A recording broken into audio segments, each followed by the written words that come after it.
Ìpìlẹ̀ ọdún iléyá. Ọdún iléyá kọjá ọdún aṣọ lásán. Ọdún gúnran-gúnran lọ́dún èyí. Ó kún fún ọ̀pọ̀lọpọ̀ ẹ̀kọ́ nípa àdánwò ẹnìkan. Ẹ jẹ́ a dúpẹ́ fọ́lọ́run pẹ́ran là ń pa lọ́dọọdún, kì í ṣẹ̀dá ènìyàn.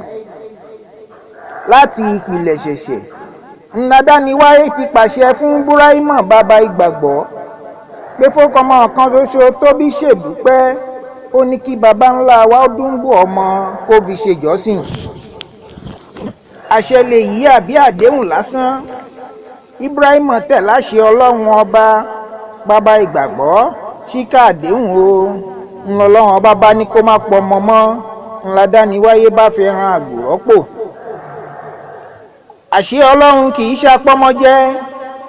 Adániwáyé kì í ṣèkà rárá. Ìgbàgbọ́ ẹ̀dá lọ̀gá ògo fẹ́ dánwò tó fi ní kí bàbá ó pọmọ fóun. Ìfẹ́ tọ́lọ́run ọba ní sí gbogbo wa ń ló jẹ́ kádániwáyé ó fẹ́ ran àgbò rọ́pò. Ìpìlẹ̀ ọdún iléyá nìyí o. Ohun tó yẹ kí gbogbo wa ó mọ̀ ni ká máa rántí, ká má gbàgbé ìbànújẹ́ tó kún Búráímọ̀ lọ́kàn fọ́fọ́. Ká rántí ìrọ́jú Ájárà, ìyá ọmọ tí wọ́n fẹ́ fi sin lọ́hun, àtàmúmọ́ra Ismaila fúnra lára rẹ̀ tọ́lọ́run ọba fẹ́ ran àgbò rọ́pò. Òtítọ́ ni pọ́bẹ ò dá lọ́rùn ó jàre, ojú ni Ismaila rọ́ tó fi gbàfà fún bàbá ẹ̀. Ìpìlẹ̀ ọdún iléyá nìyí o. Àgàgà fún gbogbo ẹ̀yin afa àgbòjà. Ìkà ò jẹ́ ṣe tiẹ̀ bẹ́ẹ̀ ṣe ẹ mọ̀. Ẹ ò bá kọ́kọ́ fabẹ́rẹ́ gúnra yín ná kí ẹ tó máa fi gún ọmọ ẹranko. Àṣẹ Ọlọ́run ọba tágbò tẹ̀lé ló jẹ́ ká máa mú wọn pa lọ́dọọdún.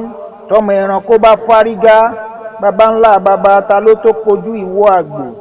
Ẹ̀yin ọ̀dájú ènìyàn tẹ́ ń fẹ́ràn àgbò wọ́ọ̀dì mú. Gbogbo ẹ̀yin onítẹ́tẹ́ ayé pátá tẹ́ ń fẹ́ràn àgbò kàn. Ẹ máa múra láti wúwo bó bá di lọ́run alákejì. Ẹ̀ ń bọ̀ wá kàn bí àgbò bí ẹ bá dé kìyàwó mọ̀. Ìpìlẹ̀ ọdún iléyá nìyí o. Ọ̀bẹ ò ní ṣẹlẹ̀ fún gbogbo pẹranpẹran.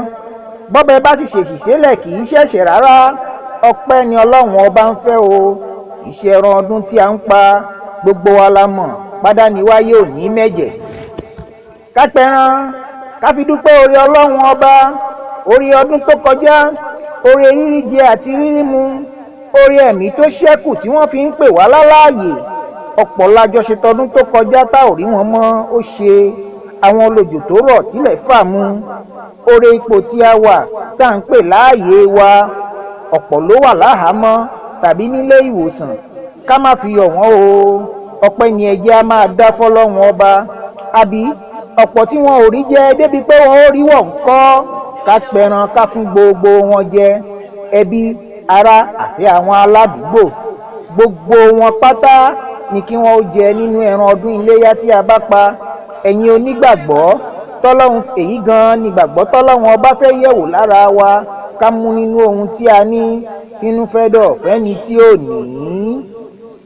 Ǹjẹ́ mo ti wí tòní náà bí orin ọ̀rẹ́ mi. Kádániwáyé ó jẹ́ n rí tuntun wí tó bá di lọ́la. Àmọ́ nítorí ọ̀rọ̀ onílé ẹ jẹ́ n sáré forin ṣàdúrà kan. Ẹkún ní ń pọ́n wọn lójú, òṣì ní ń pọ́n wọn láṣọ. Ẹ̀yin tẹ́ ẹ ṣàmì ọ̀rọ̀ yìí ń lẹ lórin àdúrà tí mo ṣe. Gbogbo wa pátá a ò ní fojú sunkún, a ò ní fòṣì lògbà. Ẹ wá pé mọ̀ọ́mọ́ kọ́ ta ló wà nínú ọgbà náà báwo. Mi lọmọ tẹ́ ẹ ní mo dúdú tí mo ní mo fi dúdú jọ yín. Mo fi pupa jọ̀ṣọ̀lá Adélékè ọjà ìbò tó kọ pélé tí pélé ń dán mọ̀ràn ìyìn jọ̀jọ̀ bí ọ̀lẹ́lẹ̀ àwẹ̀. Ọmọ bá ti párí láàwí èmi la kéwì àgbáyé akẹ́kọ̀ọ́ akọ́kà níbẹ̀ ni. Sherifdeen Babátúndé ọmọ bàbá lójú ogun kọ́ni mímọ́ lókun ọ̀la kí n kúyà mọ́ níkún ariwo yọkọ̀tọ̀ níkún àwájú ẹgbàtájùfà mọ́ níkún àwàkù pẹ́lẹ́mẹ́ gbìyàntàn ọmọ òdòbó mi epo.